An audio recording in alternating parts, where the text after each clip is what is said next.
Patreon, going strong. If you want to go over there and join in on the fun, we got 3 tiers on Canadian dollars. First tier is $3 a month, where you get these episodes ad free. You also get AMAs once a month, or learn about me episodes once a month. And then on the second tier, which is $5 a month, you get everything from the first tier, as well as coverage of a reality show of yesteryear. That's right now Jersey Shore, currently in season 3. You can also go to the main feed, where there will be the first episode of every season released there. So you can try that before you head over to the Patreon. And then on the third tier, you get everything from the first 2 tiers, as well as coverage from a true crime documentary. We got the backlog of Ashley Madison documentary, Man with 1,000 Kids, Into the Fire, Lacey Peterson, and again, all those episodes for the first episode of each is in the main feed, so you can try that before you head over. So if you are interested, you can head over to patreon.com/realityt times 2, and you can sign up for whichever tier you feel for. Again, you can try before you buy, which basically means you can try any tier for a week before committing to it. Even if you are on other tier, if you are on tier 1 or the first tier and you want to go over to the second tier, you could still try that second tier for a week before committing to the upgrade. So again, that is at patreon.com/realityt times 2. And of course, the link is in the show notes, website, social media accounts. It's all available there.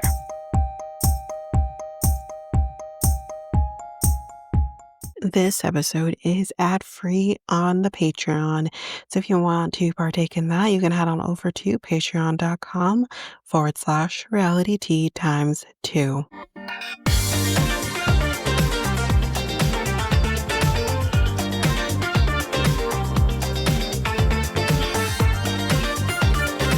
Welcome to Reality Tea Times 2, the podcast where we discuss all the trash reality TV we love to hate. I'm Tanika, and today we're going to be doing a little episode, not necessarily like a roundup, because I didn't do notes. This is more of my thoughts, my feelings on this season so far. Oh God. So yeah, I have done some episodes for this, obviously. Not many. I think the last one I did was I definitely did an episode with the first people I'm going to be talking about. So that must have been like episode 3, 4, potentially. So yeah, but I will be kind of talking about my thoughts and my feelings about these people. And yeah, let's just jump right in. I'm starting hot, guys. I'm sorry. Javon, ugh, and um, what's her name again? Anna Lynn. Okay. So basically, for me, I love Anna Lynn. I don't particularly understand why she's insisting on being in this relationship with this guy. He treats her like shit. And yeah, there's that part. Javon. Okay. Sir, you don't look good enough to be treating a woman the way you do. I'm sorry. This man is horrible. Saying things to her like, you should never be comfortable in a nail salon while they're getting their nails done. Like, why not? Here's the thing. You want to know why at least a woman with you is going to feel comfortable? Because you're not a catch, my guy. Ain't no woman out here trying to vying for your affection. It's not happening. So, yeah, I don't like him. I don't know why she insists on being with him. I know she's married to him, but it's just, you don't have to do this. And then, like, throwing in her face about the money. that he spends on her. Oh, she's doing this vacation and that vacation, and like the photos he sees her in. And it's like, are some of those photos from before you guys were even married or potentially even together? Like she's lived a life before you. Like it's so twisted, his thought process. But he like throws that in her face that he's supporting the both of them. And it's like, but you told her to quit her job because you heard it on a podcast once. So then you don't get the right to throw it in her face. Now, if I was Anna Lynn, would I have quit my job? No, I wouldn't have. I would have said to him, the fuck not. I am working for my money and I'm not quitting it. You have a problem with that? There's the door. You don't have to stay. I don't know why she chose to quit her job, besides either she felt forced to do so or she thought, well, here's a man telling me I don't have to work for my money so that I'll wait for his money, you know, and that can be eh, a choice. It definitely gives me pause because I'm like, so you just don't want to do anything? Like, why would you choose to do that? That's something I feel we don't talk enough about. But on the other hand, I'm sure he pushed her. I'm sure he pushed her to quit her job and she went along with it. And now it's biting her in the ass. I would have never quit my job. And then you got mom over here because she's pissed because when she leaves the nail salon and she's like, don't come home. And he does come home. And well, I did miss this. I didn't see this when I watched the episode, but I think she what circled around and it's like, "That's my husband, we need to go get him." But she's pissed. Mom is like, "Don't ruin your marriage." Well, mom, from what we find out from Anna Lynn, that particular episode, is that her mom's been through the ringer with her father. Her father was abusive, and I don't know if she left the marriage, or if he abandoned, or he died. I don't know, but whatever thing that happened, you got out. I don't know. And you're telling your daughter to stick in a relationship where she may not be physically getting abused, but she's emotionally getting abused. And it's being taken advantage of, in a different way. But it's just like, why would you ever tell your child to stick it through? Why? It's it's a weird choice. A choice I don't agree with. Um, so yeah. So she obviously says, she's gonna make it work, going as far as to like, you look attractive. No, that man never does. Please. Ugh. And yeah, and it looks like she might be pregnant. I I hope she's not with him, because then she will never get out of this. She will never see the light of day. Never will. That's really, I hate it for them. But anyways, I think I've covered most of them. Let's go to the next couple. And I am going in order of the cast release because I want to make sure I don't forget anybody. Oh, these freaking two. I'm over it. Aviva and Stig. Listen, y'all, I'm still not over the shrimp. I'm still not over the jumbo shrimp being thrown out in the garbage. We forget about that. I didn't, okay? But this storyline is annoying as shit. I don't care about it. I think this is all recreated. I don't care. I don't care. But on the other hand, I do think there's some truth in stuff. Definitely think that. So let's kind of get into it. So, little things that have happened. I can't remember if I talked about this, if this happened in one of the episodes that I did, but the whole like concert thing that he did, and she's there on her phone because she mad that he's dancing up on another woman. Girl, I feel like I did talk about this. You you get off your damn phone. He's performing. Yeah, and it wasn't like he's on a stage. He's in a bar. So like he is performing. There are gonna be random people dancing. But honestly, I don't consider that woman actually dancing on him. She was dancing beside him. She actually didn't even really like dance on him. And what she needs to like, I get it, it's happening in front of you and you feel like you're being slighted or something. But the thing is you're in a Caribbean country. Caribbean people tend to dance up on each other no matter if they are in a relationship. You know what I mean? That is just what happens. It don't mean that they're gonna take that person home. It don't mean that any of that shit's gonna happen. It just means them dancing. That's it. And the thing is that the reason she's like that, I guess I'm kind of going into it. The reason she's like that is because Aunt Spring put things in her head. But then when Aunt Spring comes and tells her all of a sudden she don't care no more. I'm sorry, what? Because you're out here freaking out and stuff. Before we get to Aunt Spring, this part I have to talk about too. Okay. They're both stupid, okay? Because he's like, listen, I think we've been, maybe not thinking and maybe rushing into in certain things. So I know we said that we were going to not use protection, you know, but I think maybe we should use protection.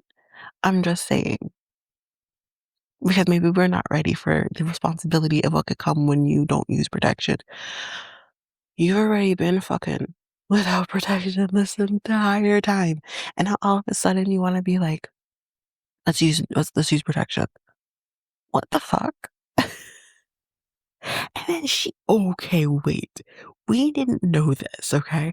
Not really, not until that particular episode where she's like, I'm so mad.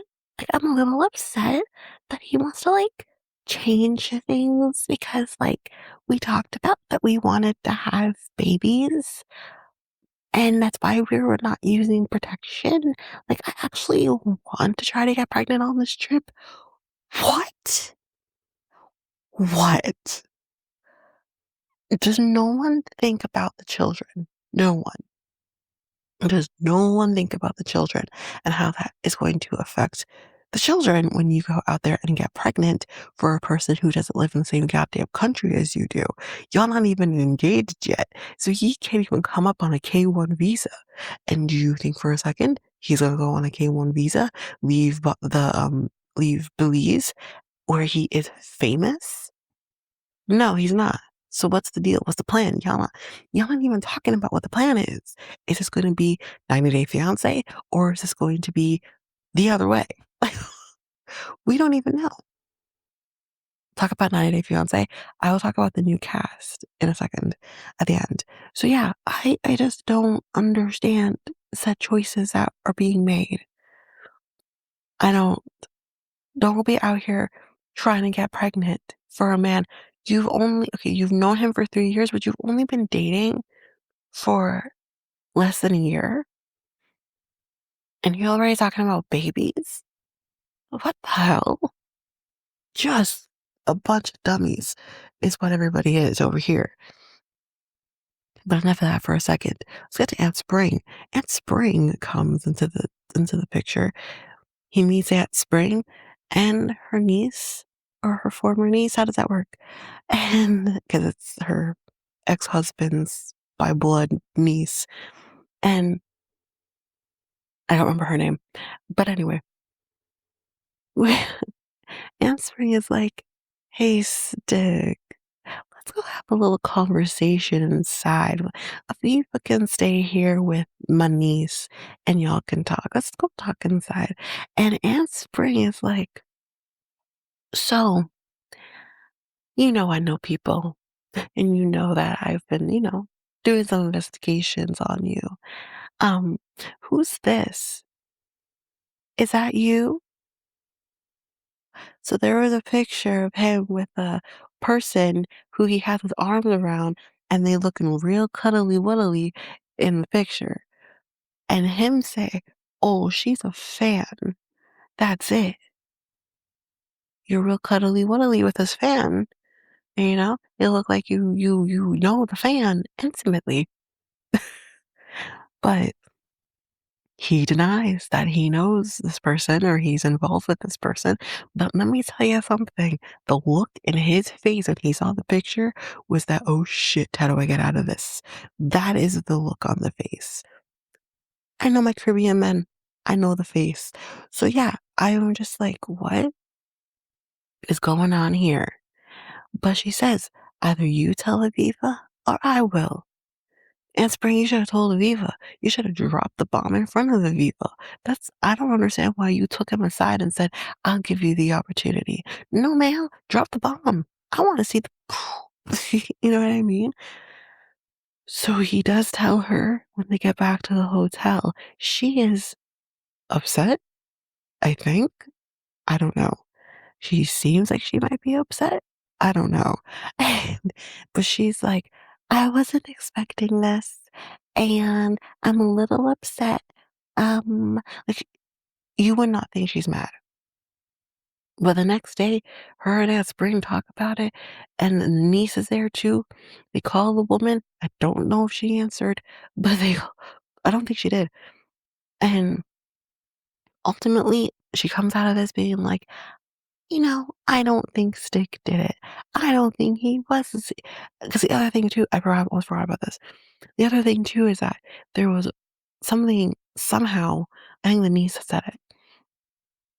They had planned a trip in whichever part of Belize it was right after Aviva leaves, and that apparently she had like a ticket or something. So they text the woman. The woman's texting them. Now here's where I'll say this is odd. I will admit this is nowhere did this woman send text messages that were going back and forth between these two people to prove the relationship that she is apparently having with Stig. Nowhere did that come up. That to me means, oh, so it's not actually happening. You're actually not in a relationship with this person. Because to me, I would have proof. If I'm a person who's involved with a semi artist, a semi celebrity, I'm keeping the proof so I can show it to my friends. You know what I mean? I'm I'm not deleting the messages.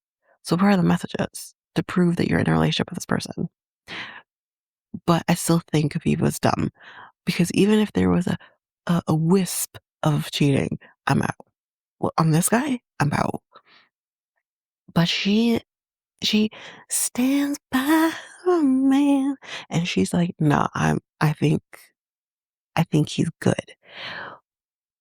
But then the other interesting part of this, which would have given me pause, but apparently didn't give Aviva pause, is dad. His dad.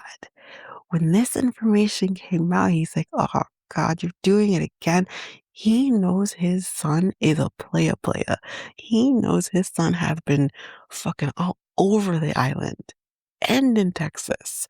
This man knows his son is just out there doing it. So he is not at all surprised that there is potential that he cheated on Aviva. And Avila's still sitting there being like, stand by my man. Like, she's still there. And I'm just like, listen, you're dumb. He's dumb. I'm out. And that, okay, the most recent episode, when he is like, I'm trying to talk about them more than I thought I would. The most recent episode, when they do the date with the Mayan food, which looked really good, by the way. And they, she's eating the food. She's like, I'm so hungry. Really, we're just feeding into this now. And because I definitely think she's pregnant. Yo. I definitely think she's pregnant in the moments. But anyways, um, she's like, I'm so hungry. And he's like, pregnancy cravings, or she's just really hungry. Or she's just maybe getting her period. Who knows? But we do find out here that she is late, and she's typically not late. She's usually pretty on time with her periods. Oh, no, no, no, that's not incorrect. That's not correct. She said that she has, um, that her periods are not consistent, is what she said. But in the same breath, when she said that, as a person who has had inconsistencies with their periods, and I'm a part of a group of women who literally have inconsistencies with their periods, this is not an inconsistency with your period. She literally then does say, sometimes my cycles are 32 days or 35 days or 34 days. No, girl, you're still within the regular cycle length. As long as your period comes anytime between 28 and 35, or your cycle is 28 to 35 days, you're within normal. So, so yeah. Anyways, she says that she's late, um, and or she hasn't got her period yet. So they're going to be doing a pregnancy test in the next episode. Episode airing tonight as I record. So yeah, I'm over them. I really am. I think he's entertaining. She's boring as fuck. Uh, They'll never be on the show again because he's delivering, she is not. Anyways, that's Aviva and Stick. Who is next? Oof. Oof, y'all. Laura and Burkon. Okay. So I need to say this because I did hear about this from Cray Cray. Um, because they'll do the deep dives that most of us won't do. Um, or I should say Kyle will do the deep dives that most of us won't do. Burkhan apparently is a racist. Apparently, some black person said or was calling him beer can. I think in in our defense, I swear Laura said that at some point in this like in this season, where she referred to him as beer can. I swear. But anyways, um, yeah. So someone called him beer can. Whether they meant that like they actually thought that's how his name is pronounced, or they're being like they're playing a game here. I don't know. But we do know like his name is Burkan. Not that hard. I think it's fairly typical Turkish name. Um, or even maybe Arabic name. So yeah, it not cool necessarily. But then he says he ends up using a derogatory slur towards this black person that I definitely have issue with. And then we make it just 10 times worse, where Laura then says the fact that the black man called him beer can is just as bad if someone were to refer to someone as the N word. No, Laura, not the same thing. No, you are a teacher, and this is the hill you want to die on. Okay. I think the worst decision for Laura was coming on the show when she's a teacher. I and admitting that she likes to read and write smut. Yeah, no, maybe it wasn't a good idea to come on the show. But thank you for your service. So, anyways, I don't think I've talked about much about the gambling and stuff. So yeah, obviously the gambling, it's a problem. My guy is out here being like, I always win. Wink, wink, wink. Okay, but you're in debt. So yeah, it not good. And yet she's sticking by her man too to stay with him throughout that. And it's like, I'm sorry, no, no, no. This is a red flag. If someone has a clear addiction, because this is clearly an addiction, it's not about him surviving. Because, like, is there no job out there that you can do? That's not gambling. No, if he's not addicted to the gambling itself, he's addicted, well, still gambling itself, but he's addicted to the money that he receives from it. And he knows he won't be able to make money like that anywhere else. That's an addiction. That's not, he's gonna go to the States and become your problem.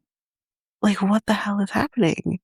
And in Turkey, gambling is a little bit more regulated than it is in the States. So what are we doing here? You know what I mean? What are you doing? Like, really and truly. So anyway, she has a conversation with Michael about everything that's coming out. And Michael invites himself to Turkey. Okay. And is like, I'm coming over. We've got to talk. And that is what he's named the movie. That is what he's doing. Okay.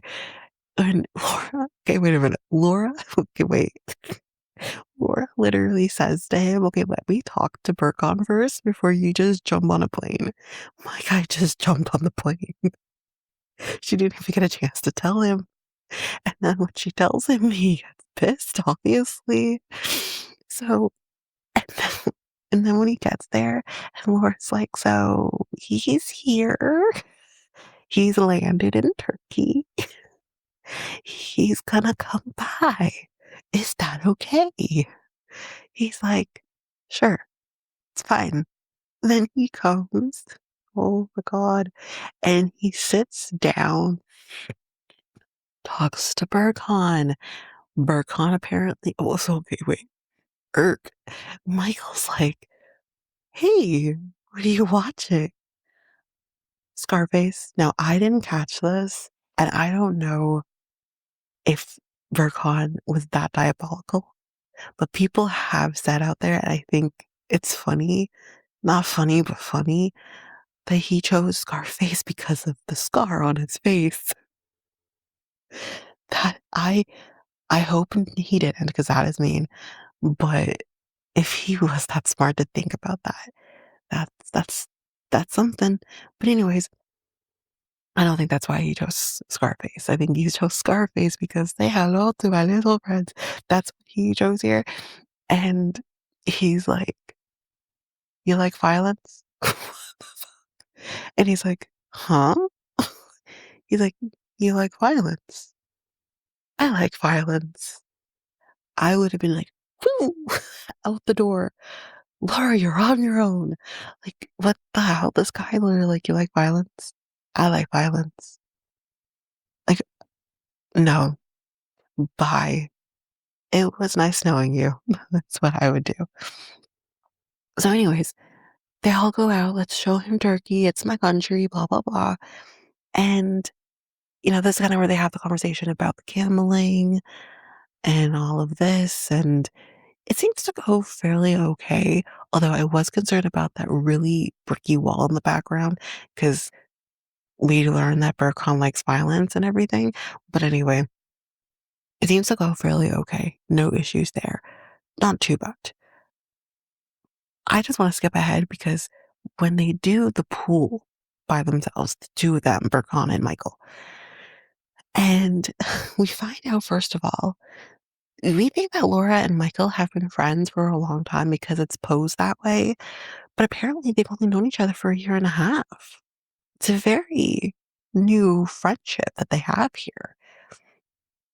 But Burkhan literally says to him, hey, like, you say you guys are friends and, there's a, that's better to fall in love with your best friend because he said that, I think, in the conversation they had the day before against the brick wall. And he's like, so why haven't you fallen in love with her then? Because you guys are supposed to be best friends. And he's like, well, you know, I don't know how to answer that, is what he says. But he's like, I think you need to understand that, like, I don't know if you've made moves on her, and I don't know, like, if I can trust you, blah, blah, blah. Like, he's kind of going into that. And Michael's like, hey, listen, buddy, I didn't make the moves on Laura. She made the moves on me. And it was pretty obvious what the intentions were. There was no mistaking the move she made. What did she do?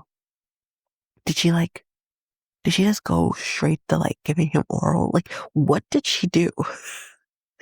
But in this conversation, I'm like, what? What? Because that didn't also make sense because I'm trying to rack my brain, but didn't she say that like oh, maybe, okay, maybe say that he's never made a move, but that makes me think that she never attempted to make a move either. That's what it came across as, but he's saying she did, and it was rejected, essentially.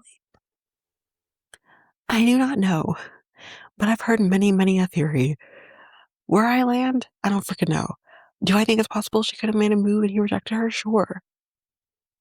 But it still doesn't make sense because she seems to think like this thing is open ended. So that's the part that I don't know why he would lie about that. And then the other part, the other theory is that maybe he's doing all of this knowing that it will piss Burkhan off enough and he's going to get his Laura back. I think that makes more sense. I don't think Michael wants to give up his Laura, whether it's the friendship or his opportunity to be with her. Whichever it is, you don't want to give that up. So we're going to see in the most recent episode coming up later today as I record, where that's gonna go. So we'll see. Maybe I'll add to it because I think I'm releasing this after, so maybe I'll add to it at the end. But yeah, I'm it's gonna be real interesting. But anyway, I mean that is um that is them. Let's move on to the next couple. Ugh. Emma and Ziad. Can I just say, why are they on the show? You know what? Scratch that. Why is she on the show? I have so many questions, so little time. So my my okay. Okay, this is so layered because I have so many questions. I'm gonna be going a lot of back and forth between like before she left and when she came there. I got a lot to say. So okay, so okay. They have sex, right? And cool. But clearly he doesn't want the world to know because Morocco law. Okay, sorry guys, I had to take a break there. And I'm actually recording this a day later. So this actually is when I can talk about um some of the stuff that happened in this episode. Or the most recent episode, I should say. So yeah. Okay, so Emma and Ziad. Um Okay, yeah. Like I said, I have a lot to talk about. I can't remember what I said. I don't think I said much. But I this girl is ridiculous. She really is. She's ridiculous. Her personality is ridiculous. Her attitude's ridiculous. Her ways of thinking when it comes to relationships is ridiculous. Her wig is ridiculous. It's ridiculous. The whole thing's ridiculous. And I okay, so yeah, she has sex with him. She's, like, complaining that they wouldn't. I'm, like, thinking again, this isn't your first time with a Moroccan man, and this is not the first time in Morocco. This is what, her 3rd or, like, 4th time in Morocco. You have to know the rules around how things are handled in Morocco, and this shouldn't be shocking to you that he isn't going to be as affectionate with you, especially on camera. This is the big thing. The difference now than any other time she's been to Morocco is that you're on camera. So yeah, he's saying all of these things to you, which he did say them to you. I'll give you that. He said them. But the difference is he's on camera. He's not going to be as affectionate with you. He's not going to try and have sex with you. He's not going to do those things with you because he has a safe face because he's on camera. So they do eventually have sex, fine. And she has to go as far as to describe down to the size of this man's genitalia. She describes it that it's not too big, it's not too small, it works. Like that. It does the job. I don't it's just how ridiculous. That's the word I come up with. Ridiculous. Um so then the other thing. I guess the technically, I guess, because honestly, this storyline for me with her and him, more so her, she's the problem, not really, well, he's not great either, but she's the problem. I I hated it. I thought it was a useless storyline. It dragged on way too long, and there's nothing to talk about. She lost her job. Whoop-de-doo. Maybe you shouldn't be leaving, the country all the goddamn time to go find another man. I don't know. But anyway, they go to the desert for her birthday. She's thinking, this is it. He's going to propose. And he doesn't, because he's made it pretty freaking clear he's not there yet with you. And even though he has sex with you already, he's gonna not sleep with you because hello, cameras. Um, then the next day, you decide to tell him, hey, so I've been here before. I've dated Moroccan men before, man. I'm gonna assume man before. I was actually engaged before.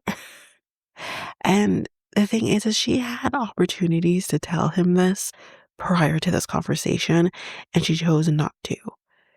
And it's not like her family didn't warn her that this was going to happen, that he's going to get pissed at the fact that you were engaged prior. Yeah, he's going to get pissed for sure. Um, so yeah, anyway, he literally leaves her there in the middle of the desert. The thing that pissed me off about this whole thing too is when he's trying to walk away from her because he's done. She's like, are you seriously gonna like break up with me because like I kept something because I was engaged before? Like something like that. And it's like, no, he's leaving you because you lied to him. And you know you lied to him. Like I get how delulu how must you be to think somehow you're the one divulging information to him that you should have divulged to him a while ago and somehow make it his fault that he is leaving you. Like, this is a big deal. This is a big deal, and you lied to him about it. And I hear what he's saying. Do you have a fetish for Moroccan men? Is this about me? Or it's just about the fact that you want to get married. Like, it has nothing, it doesn't matter who it is, you just want to be married. More on that later. So he leaves her in the desert. She finds her way, whatever. Okay. And then tell me why Muhammad becomes a thing. So apparently, I don't know who did what, but I'm going to assume she contacted him. He's calling her up, blah, blah, blah. And yeah, it's becoming a thing. And I'm thinking, this, you are cried about the breakup with this guy and how he hurt you. Why are you going to give him the satisfaction?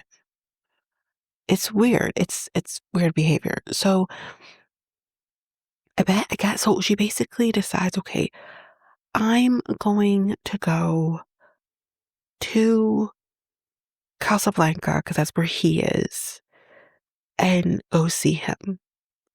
My girl drives 3 hours to Casablanca to go see her ex, Mohammed. She's sitting down there in the freaking thing, waiting for him to show up. And then he texts her and says, I'm engaged, which is crazy that he got engaged so quickly. Because it's only been like a year, I think. But neither here nor there. And yeah, he's like, I'm engaged. I'm not coming to see you. Leave me alone. Blah, blah, blah. And she has a freak attack. You know what? You deserve us all.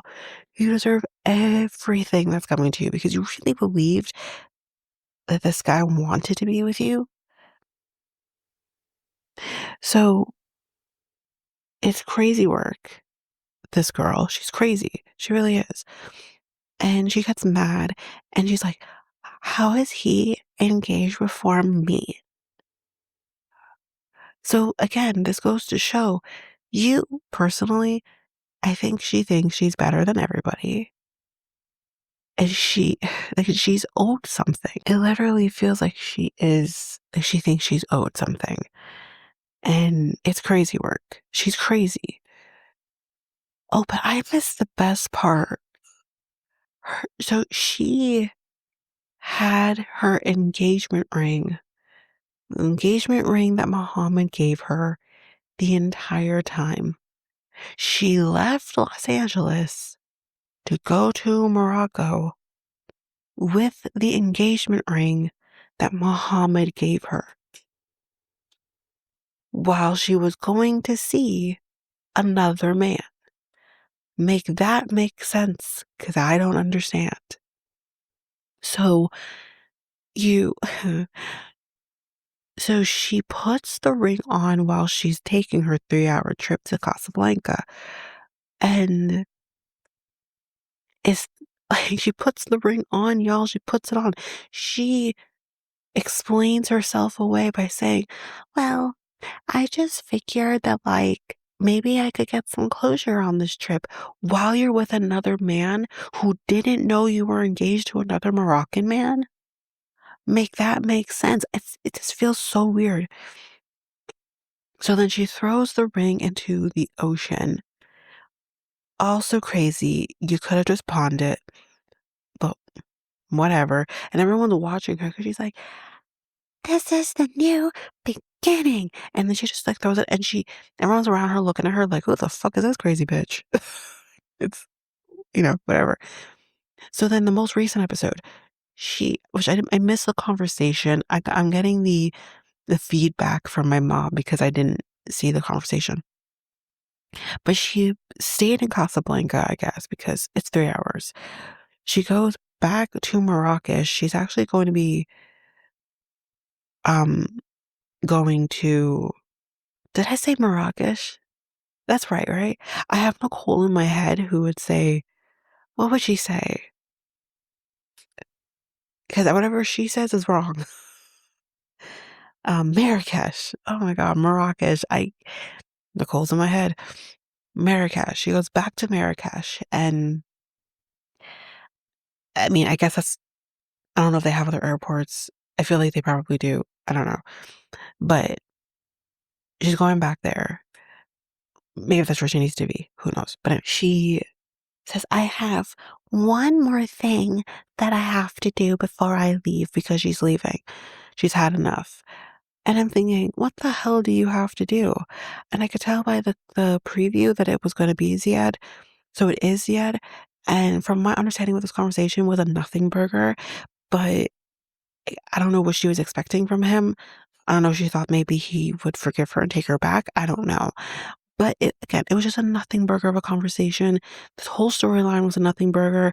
I don't understand why they added her to this at all. Maybe because they had Elise and there's not much going on with there. We'll get to her in a minute. But it's just, I thought this storyline was stupid. I didn't care about it. I don't care about him. I don't care about her. This was a waste of my time. I can't get that back. But anyways, that's basically it for Emma and Ziad, and hopefully that is it for them in general. We're going to take a quick break here, and when we come back, we will jump in with actually, no, wait, hold on. How many couple do we have? Okay, we'll do one more before we take that break. So, Forrest and Sheena. So, yeah, so I think I talked about him getting to the States and everything. So, to the States, to the Philippines. So, we don't talk about that, but, and I think I talked about, like, I think I got up to when they were going to Chinatown. I think I got to that point. So, okay, can we just, her family home is beautiful. That house is incredible. The property is gorgeous. And I'm thinking, what the fuck is going on? Okay. And when Molly gets there, what the hell is going on too, right? And when we fast forward a little bit and we get to the point where they talk about whether or not Sheena's parents are actually extorting money from Sheena. Her dad, her sister are lovely. Her dad is like, no, we're not. I mean, she gives us money, but it's like a loan. We can always give it back to her. It's no big deal. Her sister's confused. But here's the thing. And I mentioned this actually to Ava back then when this all came out. If we remember, because I mentioned it in the last episode that I would have done, um, I mentioned in the conversation, and I'd watched that episode again after the conversation with this particular conversation. She had mentioned my mom. She was at first saying parents, but then she said my mom. Her mom is the only one that's not here. And I think her mom is the one that's Chinese. Maybe things are a little different for the Chinese community. I don't know. But she's the only one that's not here. She's the only one that's not answering to herself. I need to hear from her mother. And we have not heard from her. I need that. Because I wouldn't be surprised if her mother is the one that's pushing all of this and her dad is none the wiser. I really wouldn't put it past her. But we haven't heard from her and we never will, apparently. So, yeah, that's what I need. But all comes out that, yeah, she admits, no, they're not extorting money from me, blah, blah, blah. She just can't afford to do it all by herself. And I think that's fair. Instead of, harping on Sheena about, I mean, the lie is the problem, but instead of harping on Sheena about, you know, her money and how she uses it, maybe we can talk to Forrest about getting and potentially keeping a job instead of being on disability. More on that in a minute. So, anyways, we kind of just fast forward a little bit to, you know, him wanting to propose. Molly kind of again inserting herself into what he should and shouldn't do. But he does what he wants to do. He proposes to her. It's the cutest thing. It's sweet. They went to that like a Italian style mall. Um her yeah. So that's kind of what they did, and it was sweet. The proposal was sweet. I mean, I know there's garbage things about him. I know this, but I want to say blissfully ignorant during the show. It was sweet. And when they go and they tell Molly, the way Molly acted was, I think, pretty deplorable. You do not own your children. I get he's autistic and you want to look out for him. You do not own your children. He can do what he wants to do. He's an adult. And you have kept him under your thumb for 32 years. That is unfair. That is not fair. And when he does something for himself, for his happiness, it's a problem. I don't like Molly. And Molly can go out here and defend herself all she wants to do. This is garbage behavior. And she's probably gonna get what's coming to her, the tell all. She's probably not gonna handle it well. But I definitely think people are gonna come for her and how she treats her son, how she doesn't respect boundaries. You don't have to like what he's doing, that is your prerogative. No one can tell you to like it. You do not have to. But what you should do is respect it. He is your adult child. He's going to live his life, and you need to roll with punches. And yeah, it's, I don't like how she's treating him. I think it's horrible. And how she's treating Sheena and what it looks like she's going to be treating her in the next episode. It, I, I think the best choice for him is to get away from his mother. I feel like he would thrive so well if he got away from her. So, okay, so they're engaged now, right? Okay, cool. They go to a lawyer to kind of see what's to come next, right? Hopefully a K1. Okay, so when the lawyer tells them, because I'm thinking, yeah, that there's no way he could sponsor her on his own.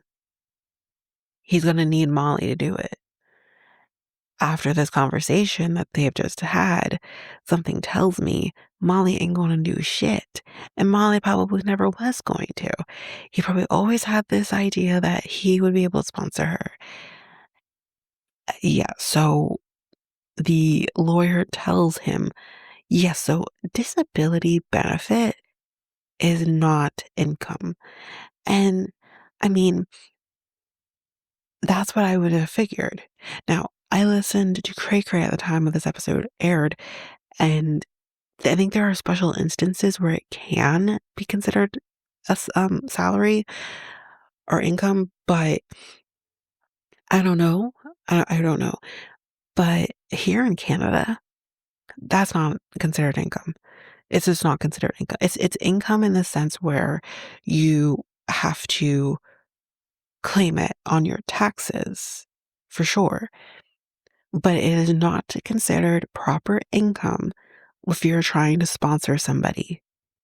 It's just not. Because what basically the whole point of it is the government or taxpayers should not be responsible for sponsoring the person you want to sponsor. You need to be making your own money and whatever that threshold is. So yeah, I could have told you that his disability checks is not income.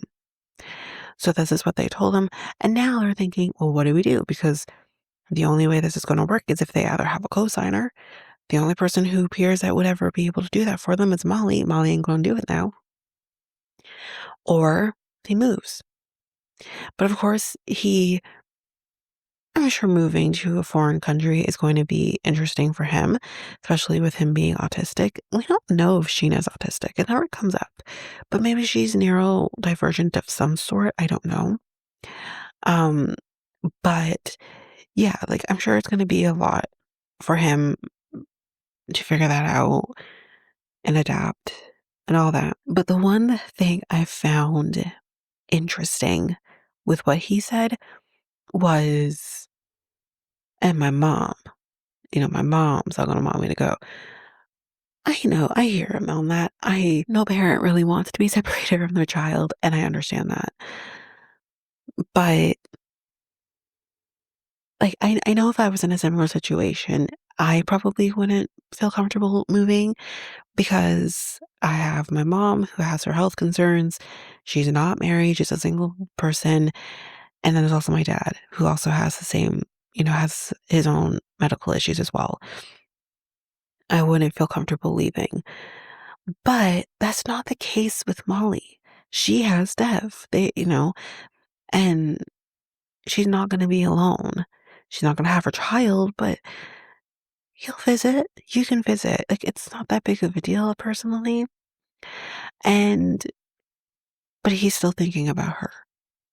And he's on the fence about it initially.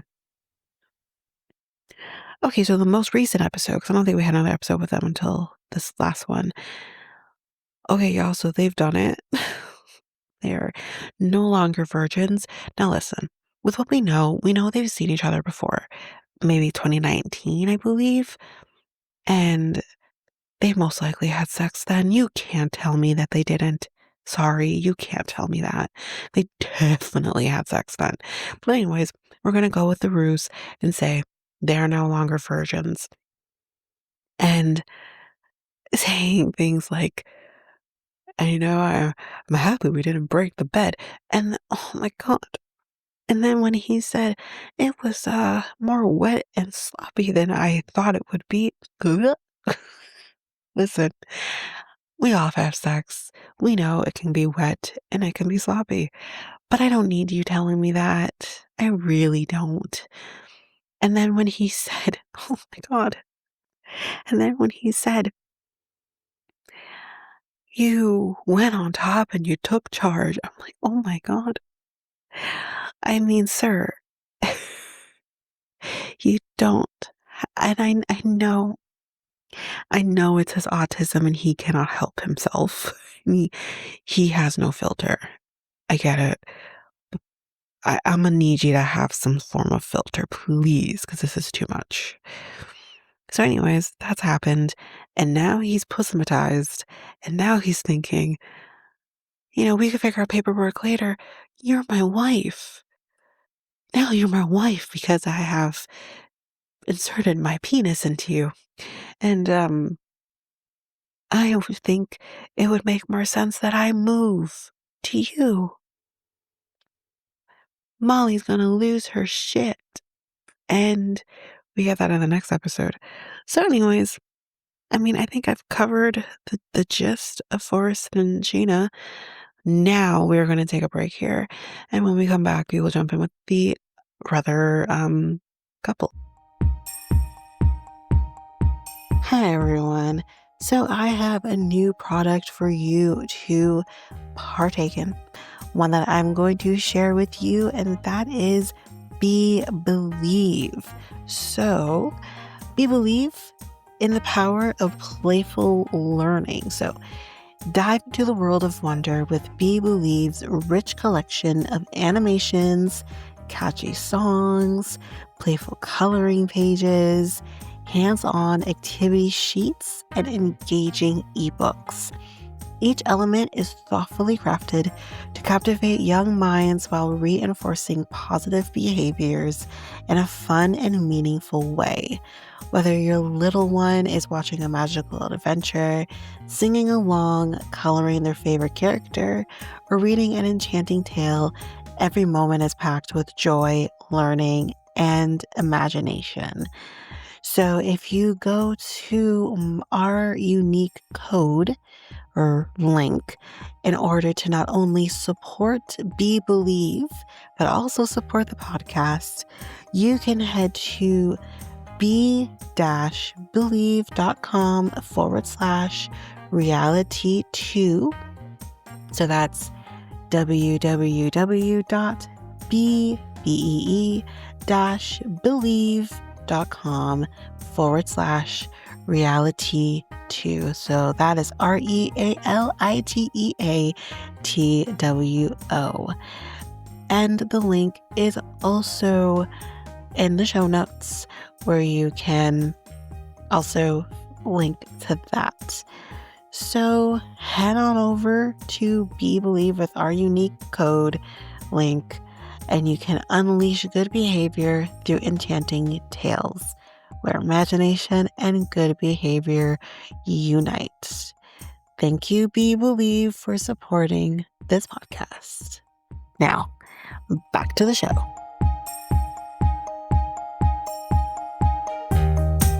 And I'm back. Okay, y'all. I'm starting off hot. Rick and Trisha.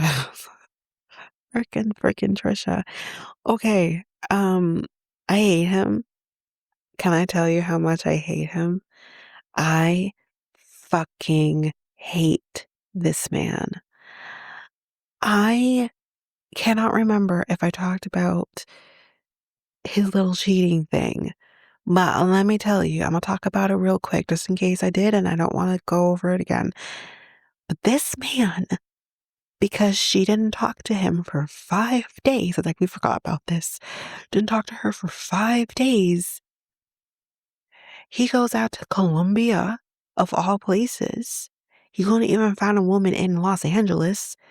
So the intent was so there that he went and had sex with his ex-girlfriend in Colombia for those like a week or whatever it was. Sir, are you so desperate for affection that you can't even take a minute? You can't fucking self-regulate? You're a 52-year-old man and you can't regulate yourself? It's ridiculous. If that was the case, then everyone would be cheating. Like, what the hell? It's, I don't understand him. I don't. He is unique, to say the least. Anyway, he holds on to this piece of information for a real fucking long time.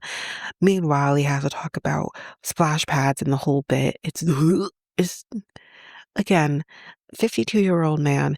You've never had a squirter before, not even once. That you're gonna make it such a big deal. He's literally acting like a 20-year-old person who sees a person squirt and is like, oh my God. Like, it's calm the fuck down. It's not a big deal. God. It's just, anyway, she's told you that information because it's private information. You don't then take that information, throw it on television as if it's nothing, you piece of shit. I hate this man. Anyways, so yeah, they go to a different part of Madagascar, which was beautiful, by the way. That little area where they could like walk up, like they could, or was it swimming up? I can't remember what it was, or like whatever it was. They could like the part that was, what was it again? Were they walking or swimming? Whatever it was. That was so cool.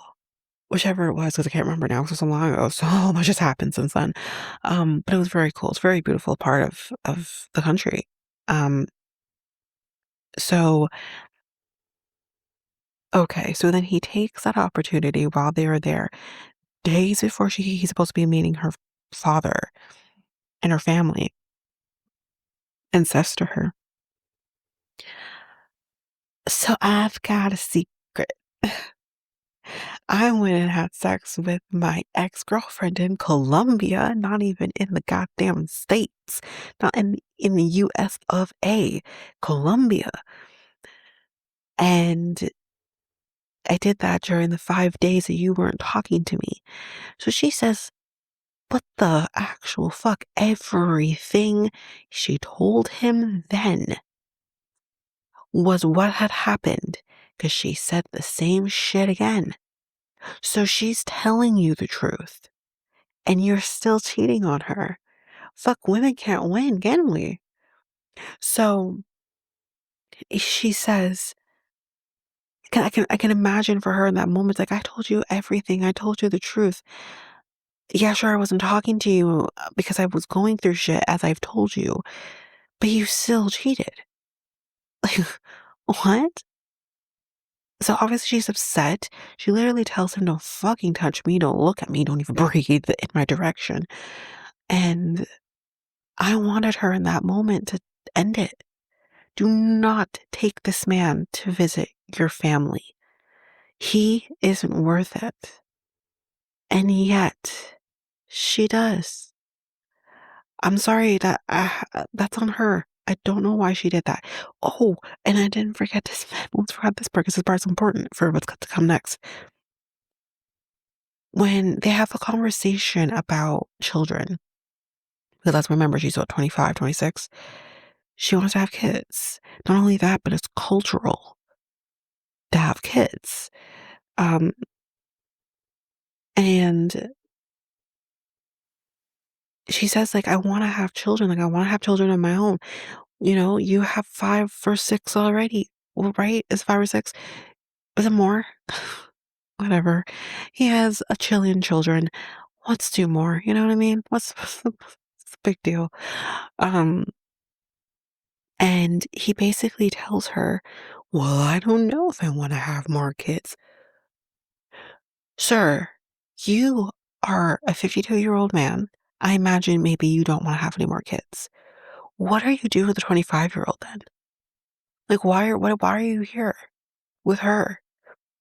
I'm sure she has talked to you till she's blue in the face that she wants to be a mother. And yet you've dragged her along this entire time, not knowing if you wanted to have children. You're not only cheating on her, now you're wasting her time. Like, our time is precious when it comes to, you know, finding a man that we can have children with and then having said children. Our time is precious. I mean, let's seriously, it feels like a year ago I was 24, 25, getting married and think I'm going to have children with that guy. It's nearly 10 years later. Well, it's 10 years later since I got married, more than that. And I'm with another man who obviously I want to have children with, and it hasn't yet happened for me. We don't got time. We don't got time. So don't waste my time. But yet, again, he's on the fence about this. She knows she wants to have children, and she knows that her family's requirement is also children. And this guy is on the fence. He's telling you he doesn't want to have children without actually telling you he doesn't want to have children and more children. So why are we taking him to meet your family? Personally, for me, I would be like, wait, what? The deal, the red flag was the cheating. The deal breaker is the fact that he doesn't want to have kids. I mean, mind you, the deal breaker should be the cheating too, because shit. Under those circumstances. Anyway, they go to her family's home, which is obviously it's in a village. Um, Not a lot of amenities, obviously. But this man is complaining about every little thing. Oh, the house is so far back from the road. It's not that big of a deal. To take a walk, sir. You're fine. You can have sex as often as you can. I think you can walk a few steps to the goddamn house. My God. And then when they show him around and he sees the bathroom situation, which is an outhouse, listen, it's better situation than that chick on 90 Day UK. She had to pee and shit in a hole that was not covered. It's in the Gambia. It's way better than that. At least it's an outhouse. And you have paper. It kind of reminded me of Suddenly Amish, honestly. Not that big of a deal. I wouldn't like it, mind you. But if I gotta go, I gotta go. And that's what I got. That's what I got. You know? Anyway, so she shows him that he has an issue with that. Okay, I'll give you that a little bit because that's shocking. Hold your shit in for the next 3 days or whatever you gotta do. Just use it to pee. You're fine. But then when he gets to the shower, which to me wasn't that big of a deal, that wasn't so shocking. My guy is like, oh, hell no. Calm the fuck down. You're embarrassing her. And she was. She was embarrassed. She's literally like, Rick, shut the fuck up. Like, it's not that big of a deal. But then we got past the shocker of everything. And I know he had the shower and I missed that. So I can't speak on that. But when they have the conversation that first night and the topic of children comes up, and he obviously says, I haven't made the decision yet, blah, blah, blah, blah. They're like, okay, yeah, sure, think about it, sleep on it, it's fine. They still want an answer before you leave, though. But he hasn't made up his mind. So the most recent episode, you have a conversation with the dad and the uncle who ain't playing. And the uncle is like, if you can't give her children, we'll keep our daughter. But this is exactly the thing. She wants to have kids. This isn't just about the family. You know she wants to have kids. She was pretty clear about that. And you're just wasting her time at this point. Just let her go because you can't give her what she needs. Anyway, so that's basically that. I think with Rick and Trisha. I don't know if we're getting them in the next episode or not, but that is basically it for them. Okay, I'm gonna have to leave Daniel and Lisa to the end because whoa. Let me do Elise and what's her man's name again? What's his name again? Um Joshua. Right, Joshua. Josh. So I love her. She's great TV, but Jesus Christ, Elise, this is too much. So yeah, obviously I haven't spoken about her at all since she's been on the show. So we find out that she got money. Okay, she rich. Her parents are pretty well off. Um, anyway, we do meet her parents. They're great. I think they're pretty level-headed people. Um, but anyways, not much to really talk about in terms of like, um, prior to her getting there, she has a little bit of a visa situation because she put the first name with the last name, the last name with the first name. So you had a little bit of a kerfuffle. But we do learn about Josh that he he has a two strike situation with his work right now. Three more strikes and he's out. Um, because he works with selling yachts, I believe, or boats. And he took a boat on a joyride, more on that in a little bit, and he crashed the boat. So I'm not even sure if we knew he crashed the boat before or we just found that out more recently. But either way, he crashed the boat. And um and then we also find out that she is under the understanding that he lives with his parents. So she's like has thinks it's crazy that a 39-year-old is living with his parents. Apparently it's not too crazy in Australia because Australia's fucking expensive, but whatever. And so yeah, that is kind of what we understand of him. And then he's getting an Airbnb that he's sharing with a friend named Chris. So he can't even rent an Airbnb for the time that she'll be there by himself without Chris. So this is going to be real awkward. So when she lands, they're going to be doing some like Melbourne Cup thing. They're going to a bar. She literally just landed. She's been awake for, I don't know, 48 hours. And she's still rolled with the punches though. She gets dressed. She looks like Elise. And obviously Josh is there to pick her up. So is Chris. Chris is hot, by the way. But so is Chris. So anyways, they do that. They go back. She's sleeping by herself with the picture of Chris on top of the wall by the bed. That's going to be really awkward. But you know what? Oh, she's not rushing into having sex yet. She wants to take her time. Because with the last guy she had sex with, he really fucked her up. Let's not forget about Carlo. Anyway, so what am I thinking here? So yeah, she ends up getting sick. Probably because of, the flight and all this, who knows. But she gets sick. He nurses her back to health. He slept with her but not sex, but slept with her in the bed just to kind of, be close to her, whatever. And she appreciates that. It helps make him look more attractive.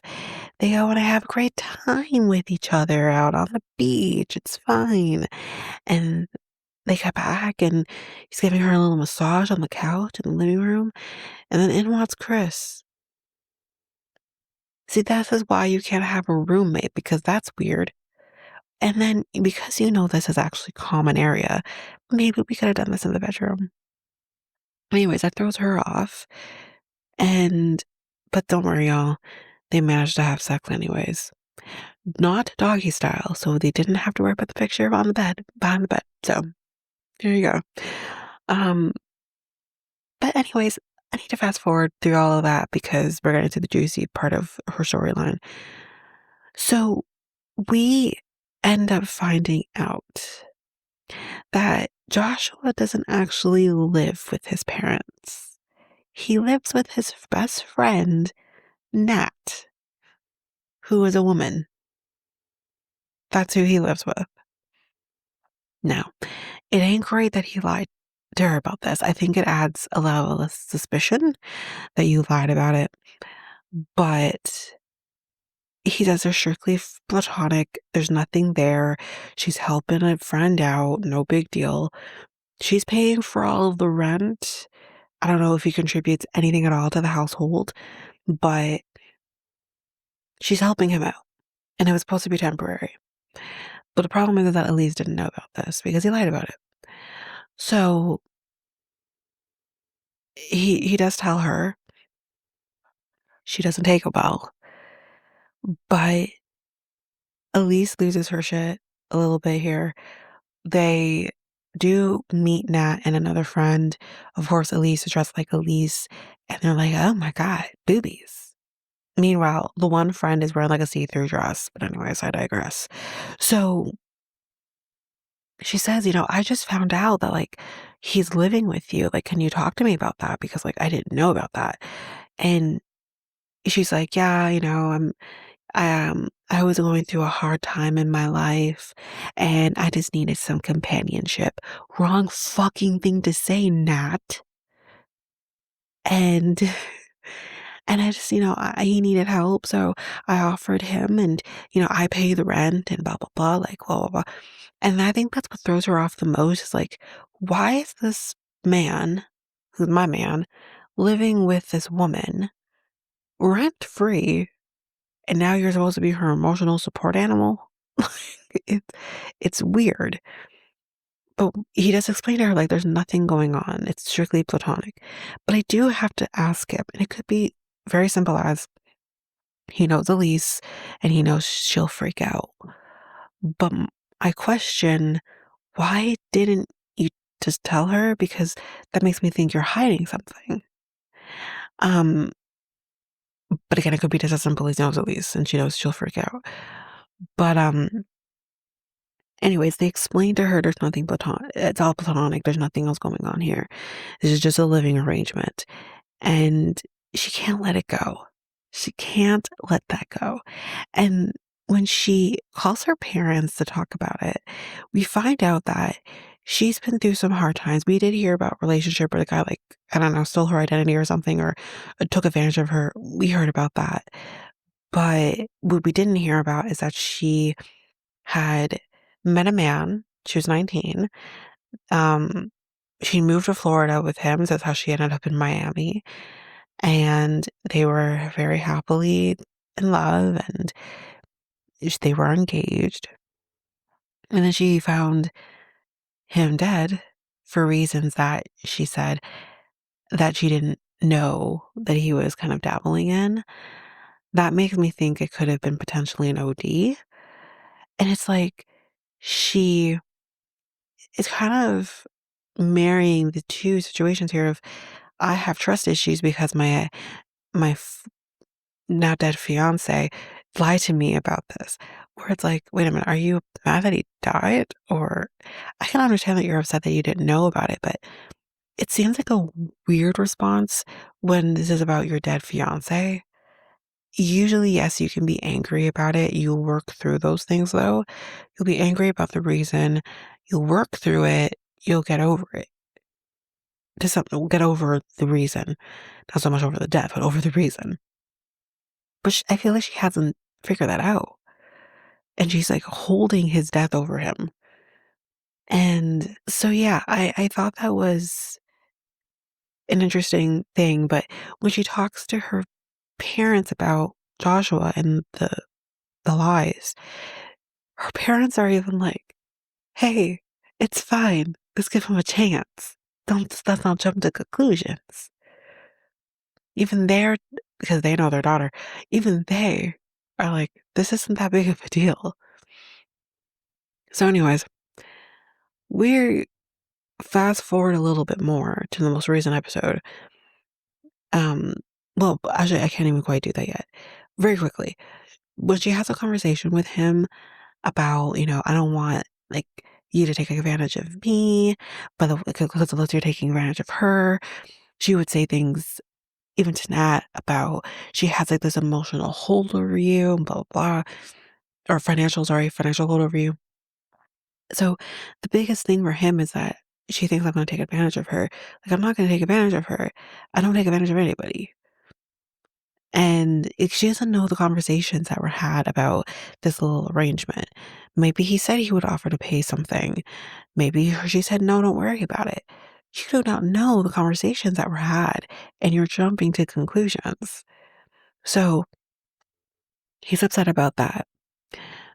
They have this cute little boat date, but the boat date makes her have to talk to him about the whole situation, about the boat incident that nearly cost him his job. And he explains the situation of like, listen, so there were friends of Nat's. Here we go again with Nat. And there were friends with Nat. They were potentially could be clients of mine. They wanted to buy a boat. So I took a boat and I took it on a joyride and then it crashed. So now she's upset, thinking, I didn't realize that Nat was on the boat. Now she has another thing she can be mad about with Nat. So they meet up with her, his idea. And she's like, I I I'm having a hard time with the idea of my man living with another woman and then also being financially taken care of by that said woman. Which, if it was the other way around, a man would potentially have issue with a woman being financially supported by another person. Um, but nonetheless, she has an issue with that. And that's like, I mean, what's the problem? Listen, let me say something about Nat. Nat knows what she's doing. Nat is, I do not trust her. I think she knows what she's doing, whether it's about Josh or she just doesn't like Elise, whichever it is, I do not trust this woman. She knows exactly what she's doing. The way she looks at her, when they caught her, she didn't even say hello to Elise. She always said hello to Josh. She's smiling at her, but really you can tell it's I'm a fuck you up bitch kind of smile. It's all fake. I don't I don't particularly like her. Um so yeah, that is kind of what's happening here. And she kind of just goes back into the same thing of this is weird. I don't like it. And you know what? At the end of the day, those are all valid things. She can feel the way she feels. That I do not like the fact that you're living with a woman. It's not even so much that you have a roommate. It's a woman. Just like you have this Airbnb with Chris, why can't you live with Chris? Why can't you all find a place together and live together instead? Like, I think she would be okay with that. I don't think she likes the idea of him being with a woman who is also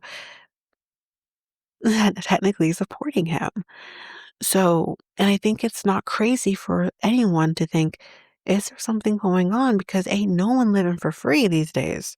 Not in this economy. You can't give me money, well, then you at least need to go down on me. Like, something's going to happen here. Like, it's, you know what I mean? So I understand what she's getting at. So, but I don't get down with how she's doing it. That's the problem. And I think she needs to better communicate that maybe he can better respond to, and he can't respond to the way she's acting. So she then says, like, again, the financial hold. And he's like, I told you already. And then Nat chips in and she's like, I swear if you say that again, I'm going to lose my shit. Then lose your shit, bitch. The fuck? Is that a, is that, is that a, is that a threat or you promised me a good time? Like, what do you mean? And Elise looks at her and gives her this look like, the fuck? Like, I don't care that you're going to lose your shit. Like, no one's going to care in the situation that you're going to lose your shit, ma'am. Anyway, so she's like, do I need to ask every person in this bar if I'm crazy? And Nat's like, no. But then he says, challenge. Like, he's like, go ahead, because all you're going to do is embarrass yourself. And what he doesn't realize is this isn't a normal person. This is Elise. She says, literally, not in these words, but she might as well have, challenge fucking accepted. She says, you think I give a shit that I'm going to embarrass myself? This girl gets up. This is the same person who kissed Rob. and her boob was exposed, okay? She don't care. This is the same person who said that Jennifer has my jewelry. She doesn't give a shit. She literally gets up and she's like, "Hey, everybody, can you please tell me if I'm crazy that my, you know, or that it's crazy that my boyfriend is living with someone who's that's financially supporting him."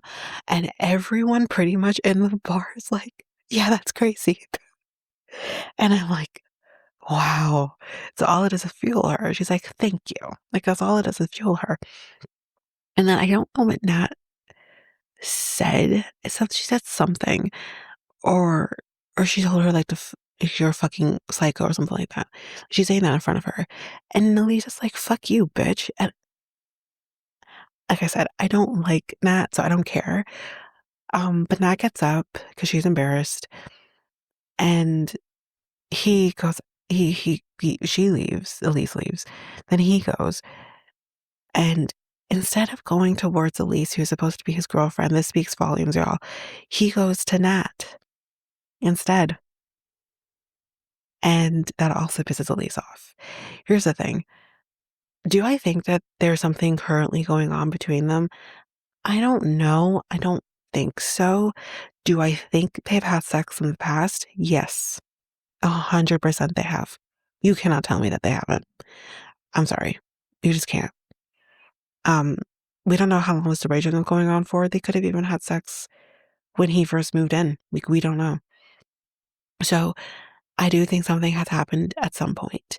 And I think her reaction, his reaction is kind of telling of that. Yes, there's also this added layer of embarrassment that has just perpetrated their lives. So I get that. But not going after Elise over Nat is crazy work. Even if you think you're done, that's fine. But that is crazy work that you go for Nat instead of Elise. That to me speaks volumes. You're choosing your friend over her, and there's no point. But I do believe that Elise really did shoot herself in the foot here because I do think he's a decent guy. I think he really does care for her and he wanted to see this through with her, but she couldn't let go of this Nat situation, which is why I think like how she went about it isn't great. I think if she was able to sit down and actually convey her feelings and be like, can we compromise? Can we figure something else differently here? That it's not necessary for you to live with her. It doesn't have to be today, it doesn't have to be tomorrow, but if we can figure out some sort of short-term plan here to get you out of that home, that would have probably been better received.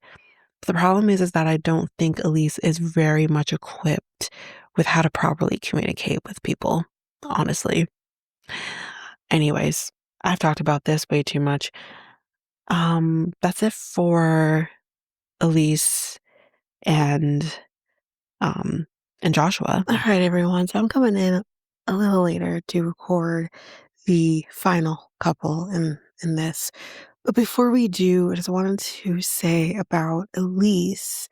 Actually, did I do work in Trish? I probably did.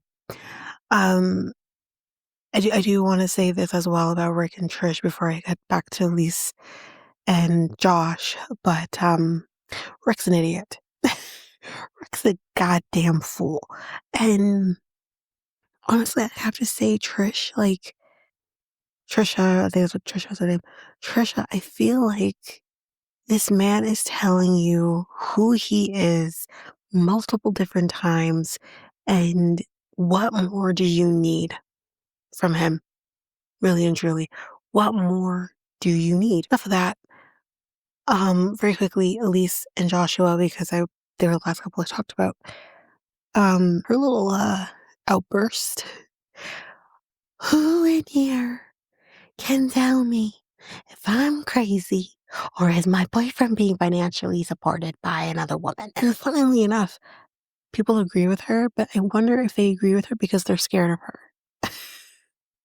They're like, this crazy bitch. So, but yeah, like she is trying to make it up to him, make it better, because she's like, I realize I fucked up. And And she apologizes to him. You can tell he's kind of over it. But the main thing here that I need to talk about is the whole time while she's apologizing, I'm thinking to myself, why is Chris still here?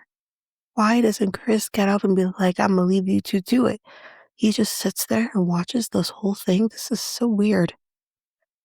Don't touch koalas because they have chlamydia, and or just don't touch the animals.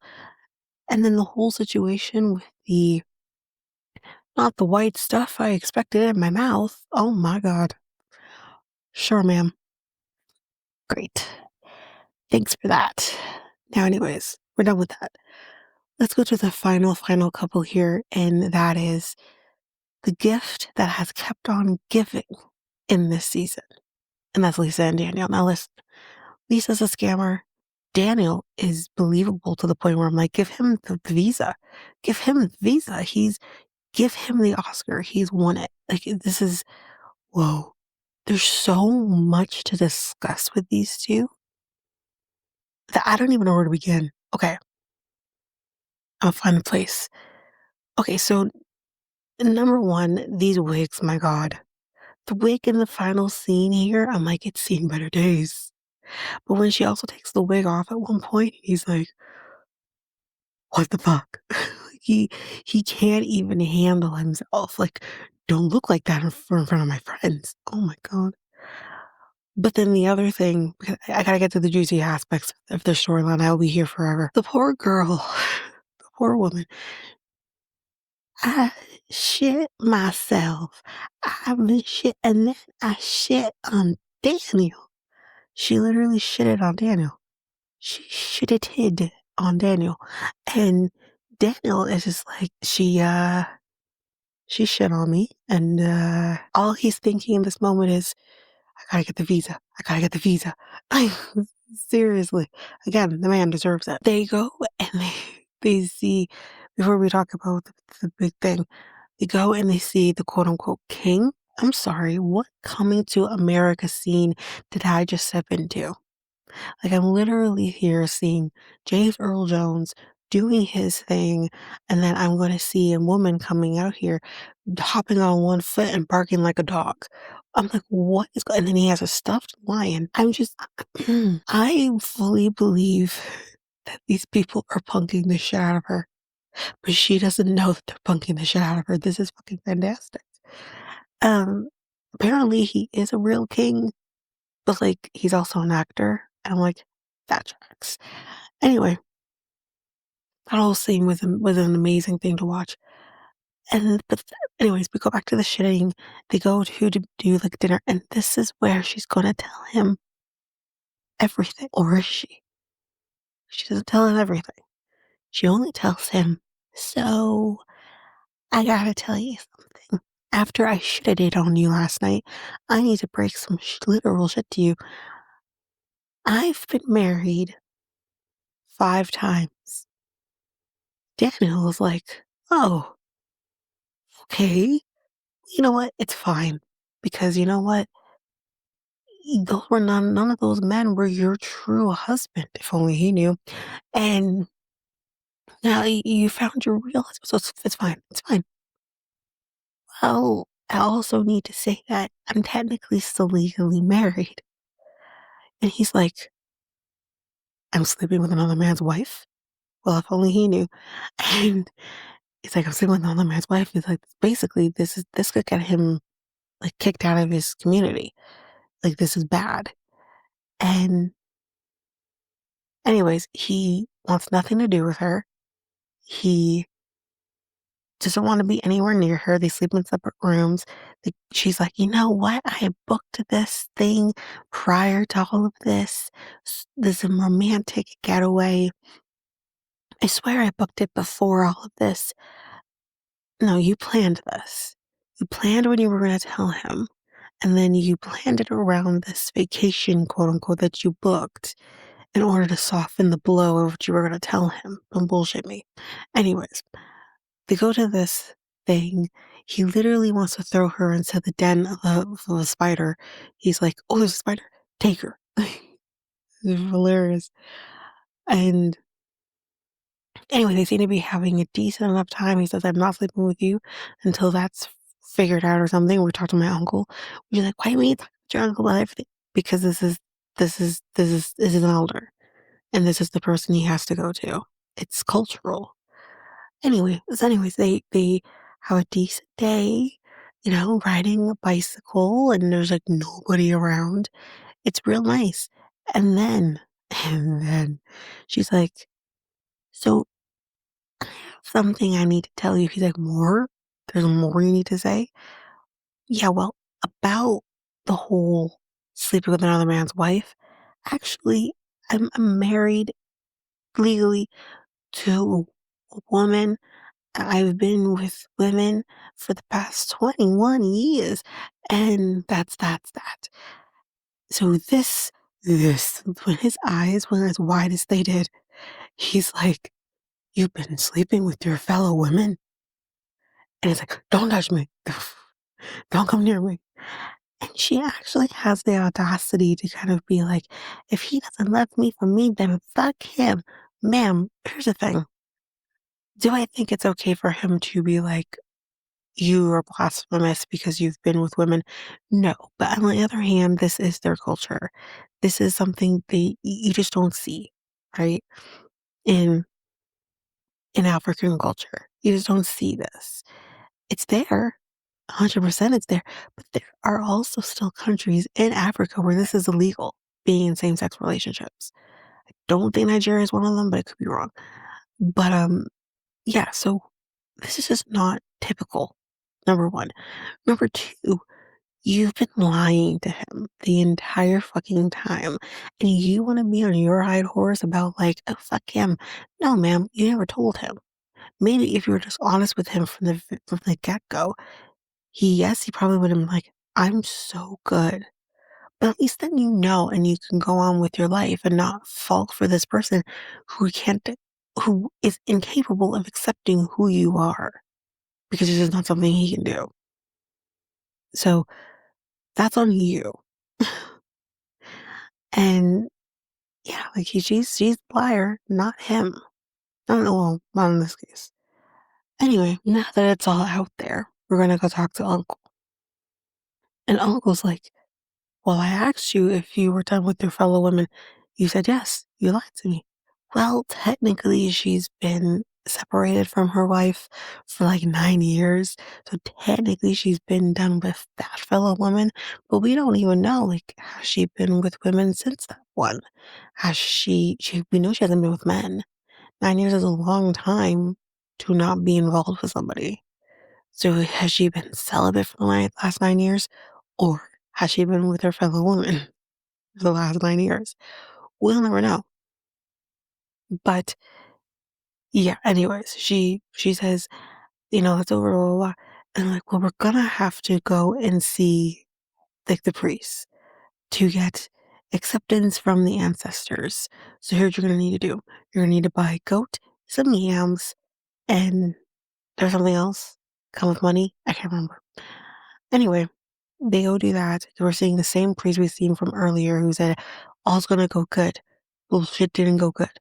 So they go, thank God the goat was not being sacrificed. They're just gonna use the milk anyway. So some spitting of the vodka and or whatever it was, and yelling and goats. Everything's fine, y'all. She's cleansed. It's fine. We're good to go. Just like that. And come the next day, before they get to the next day, she's like to Daniel, "Can we have sex now?" "Sure, why not?" I'm sorry. If I went to my boyfriend, I'm like, "Can we have sex now?" And he says, "Sure, why not?" I'm like, "Don't be so excited. The fuck?" He he has a duty. So there you go. The next day, this is where we got to this last episode. The next day, they have clearly had sex. But she says to this man, and I've talked about this at length. She tells this man, "You didn't fulfill something for me last night. You didn't you didn't do oral."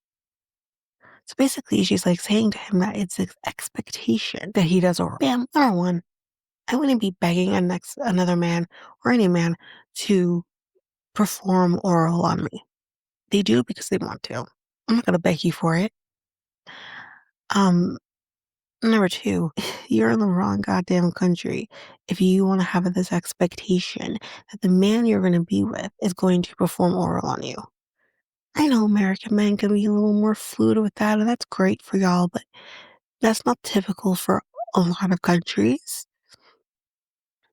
With Jamaican culture, men tend to be like, oh, I don't do that. They do. They do. But they don't advertise that they do. African men, and I had this conversation actually with Letitia, for those who remember her being on the episodes. Uh, she and I were talking about it, and I said, I've been with my fair share of African men. Out of all of them, I only remember one actually being open with that. Who that is, I won't say who, but only one out of all of them. And, well, no, technically, sorry, scratch that. Two. Just two. Yeah, two. One of them was Nigerian, but it's just like, that's not very typical. And again, don't be asking for it. Let it happen naturally. And to say to him, it's required. Again, then I'm sorry, but then you're with the wrong sex. Like seriously, you maybe need to go back to your fellow women who maybe are a little more okay and down, no pun intended, to do that. But like there are men that will do it and enjoy doing it, but not every man does. And I don't know, it felt a little bit because again, yeah, he has that mentality of I don't need to use my mouth, I have my dick, which is like great thought process, I guess, to have. Sometimes the dick doesn't do it, but that's his thought process, and that's not abnormal. I just didn't like her being like it's required. The fuck. Anyways, that's basically it. I mean, she's going home now, and that's the end of their storyline, and that's basically it. I mean, at this point of the season, we have two more episodes, and then we're heading into the tell-all. If anything happens with the next couple of episodes that is interesting, I'll pop back in and we'll have a discussion about it. But of course, I do want to talk about the tell-alls once they happen. So yeah, I mean, that's that's basically it, y'all. That's it for this episode. We'll be heading back into Age of Attraction the next pretty much for the rest of this week. We're going to finish up Age of Attraction. Next week, we are going to be starting up with Temptation Island. That's coming out on Friday. So I'll be doing Temptation Island starting next week. And yeah, I mean, I think that's basically it, y'all. That is it for this episode. If you liked what you heard, bear with me because I have not done an outro for the podcast in quite some time. So bear with me here. So if you liked what you heard, you can go to any of your favorite podcast apps. You can follow, make sure you don't miss a single episode. And you can also rate the podcast at either Apple Podcasts or Spotify. It'd be greatly appreciated. As a reminder, any 5-star ratings that are given to the podcast or any comments that are given to the podcast will be read on the podcast, which I have done in the past. If you want to connect with the podcast through social media, you can find me at Facebook and Instagram at Reality times 2. You can also find me at Twitter, TikTok, and Blue Sky at Reality times 2 pod. I believe you can email me at realitytimes2 at hotmail.com, and you can have any inquiries, anything like that, any ideas, any shows or episodes you want me to cover, you can definitely do that over there. And I am going back to our old website, and that is at solo.to/reality tea times two.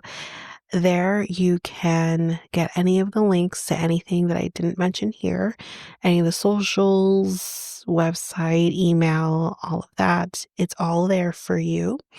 And we also have a new thing there where you can help support the podcast as well.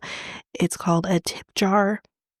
And you could tip whatever your heart's desire if you want to support the podcast, but don't want to necessarily support the podcast in going to Patreon, for example, or any of the links in any of the advertisements. You can do it there. But since we're on the topic of Patreon, you can head on over to patreon.com/reality tea times two, where there you can get access to even more than what I do here.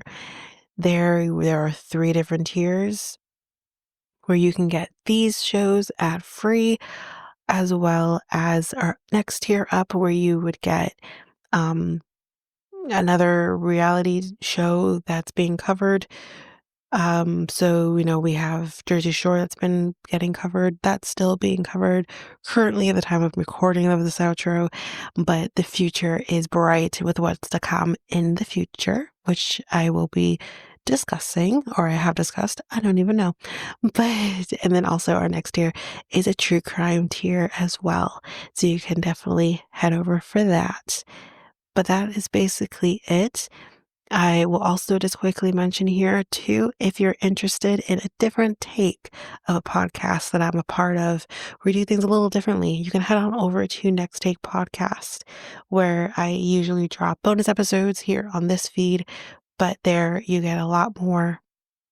And that podcast is making changes. We're growing, doing new things, but you can definitely head on over there if you want to just hear a little bit different than what I do over here. So you can find that podcast over at our website, you go solo.to/next take podcast.